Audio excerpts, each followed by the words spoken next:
And we're live. It's Monday. I'm Eddie Stone, and it's nice of you to join me here today. We are on the last day of September, heading into the fall. Hope everybody's ready for that. Kind of hard for me to believe we have October here upon us. And I wanted today to continue this conversation we've been having about vehicles and getting ultimately to where you want to go in life, right? Whether we're talking about health issues, we sell health-related products where people are looking to improve their health or optimize their health. We had a nice conversation with world champion kayaker Nick Troutman last week, and in his case, it's all about optimization. And also last week, I spoke to someone over the last month, has lost 10 pounds on a journey, ultimately their goal to lose 30 pounds, right? So we've all got these goals. And Touchstone, as we've been talking about, can become a vehicle. We've also talked about it being a vehicle for doing good, and super excited for what's ahead of us here in the month of October. We're gonna be working with Keep Abreast folks, Fit for Prevention, raising money on educating particularly young women about breast cancer prevention, things they can do to reduce their risk. So I'm excited about that. And then it's also a vehicle to go to the beach. And we've been talking about the beach, and you know, it's really a metaphor for retirement or the mountains or really anywhere you want to go. And so identifying that it's a vehicle, let's then also talk about what are some of the other components, and we're going to do this over the next few weeks. What are some of the other components that are part of successfully reaching our goals? And the first one, as far as I'm concerned, you know, sort of once you have this moment where you've made a decision that you want to make a change, and I know that change is not easy for any of us, right? You hear the term that no one wants to make a change until the pain of remaining still or remaining in place is actually so painful that you're forced to make a change. And I do think there's a fair amount of us that we're forced to make the change, even though maybe in the back of our mind, we want to make this change. But what I want to talk about today is that a part of going where you want to go in life, whether we're talking about health, doing good, financially speaking, is clearly identifying and taking ownership of where it is you want to go. You can sort of imagine, right? Back in the day when we were folding maps out in the car, we're trying to go somewhere. Of course, we do that today on our smartphones with Google Maps or Waze or whatever happens to be. But you can kind of imagine that if you have a map open in front of you, but you don't have a destination where you don't know where you want to go, sort of the difficulty of making any kind of progress unless you're just in a wandering sort of mood, which is where most of us aren't on a regular basis. And so one of the things I've learned over the years, and actually I think this may be one of the most critical components of success on any kind of level, is really identifying where it is you want to go. And we hear about goal setting, identifying your dreams. You know, quite often we talk about people that are having both personal and professional success. But for me, I find it a little difficult to really write it down, right? You hear people say, talk about writing out a paragraph or a few sentences or whatever happens to be in that regard. So for me, I really find it's better, and where I take better ownership is when we're talking about it from a visualization standpoint. And one of the best examples I can think of, I can kind of think back to my youth.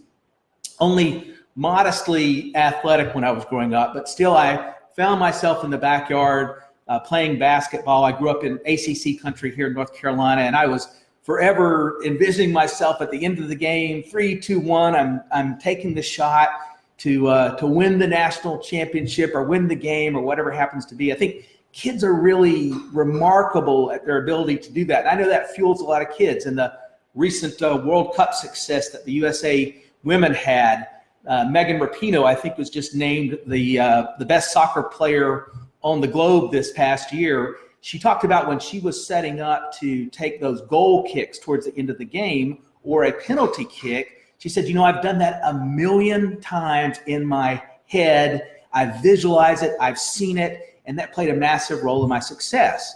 I've seen my daughter Sawyer, when she was growing up, use that hairbrush to envision herself singing her favorite pop singer song from stage. And ultimately, she wanted to get a musical theater degree in college. And I'm quite certain that as she was growing up, and that visualization and dancing around and really having fun with that idea played a role in ultimately her achieving that success, because whatever the mind begins to think about, Earl Nightingale years ago called it the strangest secret, but whatever you think about, all of a sudden your conscious as well as your subconscious start pulling together, and they'll help you get there, right? So it's also a cautionary tale about, what you're thinking about, because careful what you're thinking about comes true, right? So we're not really talking about that today, but we are talking about really honing in on what it is you want to do and what it is you want to accomplish. Stephen Covey, the famous author of The 7 Habits of Highly Effective People, who spent much of his career studying what makes people successful, right? He distilled it down to these 7 habits. Well, habit number 2, after habit 1, which was to be proactive, was to begin with the end in mind. And that's really what I want to make sure you leave this video blog with, is to think about what is the end point of whatever it is you're looking to accomplish. Because I'm all about trying to stack the deck so that you can enjoy as much success as possible. Part of potential is embracing the journey, and part of that journey is knowing exactly where you want to go. And if you're not doing that, then you're shortchanging yourself, because here's also the thing that I've learned. And I imagine a few of you have heard the term before, by sheer force of will. And I find that term really inspiring, because what it sort of alludes to is that without the talent, without the education or the other attributes to be successful, someone accomplishes something just by the sheer force of their will. And I find that inspiring, because ordinary people are able to do extraordinary things every day because of that kind of dynamic. But where that starts is having a very clear image of what you want to accomplish. Because here's the thing, chaos happens, life happens. It seems like almost at every turn, right? You're trying to lose weight, and all of a sudden it seems like it's everybody's birthday in the office, and every day there's bagels for breakfast and cupcakes at lunch, right? It's almost like the universe is trying to conspire against you. I don't think that's really the case, but that's how it feels. But if you're really set on what you want to accomplish, that's where that strength of character, that force of will to push past whatever you've got to push past to be successful. The other thing I've learned is, if it needs to become incremental, that's okay too. You got to give yourself a break in this regard. We talk about that Touchstone as a vehicle to make it to the beach. Well, if you can't fully envision this vehicle taking you to the beach and having you pull up in the driveway of your fabulous beach house, or taking a vacation to Europe a couple times a year, right, without accumulating credit card debt, then think about the vehicle stopping along the way and allowing you to go into the bank and pay off your credit card debt or your student loans or whatever that happens to be. But here's what I know for certain. You have to begin with an endpoint. You have to begin with where you want to go. Now, let me ask you or give you a pro tip to sort of go along with this. One of the things I've also learned is you've got to be realistic with yourself. And one of the places where that starts is to take whatever that endpoint you want to get to is, and think about what your commitment to it is. Just how committed to it are you, right? Is if you want to lose 20 pounds, or you want to get in fabulous shape, or you want to pay off your credit card debt, or you want to have that beach house, whatever that happens to be, how important to it is you? Put it down on a piece of paper, scaling it from 1 to 10. Here's what I've learned. If you're not able to say, I'm committed 10 out of 10, your chances of being successful are reduced incrementally each stage of the way. And you got to be realistic, right? We all have our own scale, but if you find yourself, well, I'm a 5 or I'm a 6 in terms of controlling this weight, or controlling my cholesterol, or controlling my blood pressure, or getting to that beach house, then you got to think about, okay, is that really what I want? Because it's important to identify, dwell on, and focus on, because I believe the rest of the pieces will come together. Now, obviously there's more to this, and we're going to talk about that over the days and the weeks ahead, but it's important to think about what is it you want to accomplish, and how important is it to you? And you're looking for things that provoke a 9 or a 10 on a commitment scale out of you, because your chances of successful are so far greater in that regard. Emerson, the philosopher, says the skill to do comes from the doing.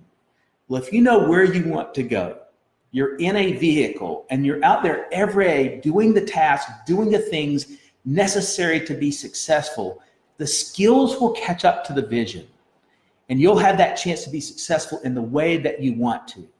So from today's call, here's what I want to say.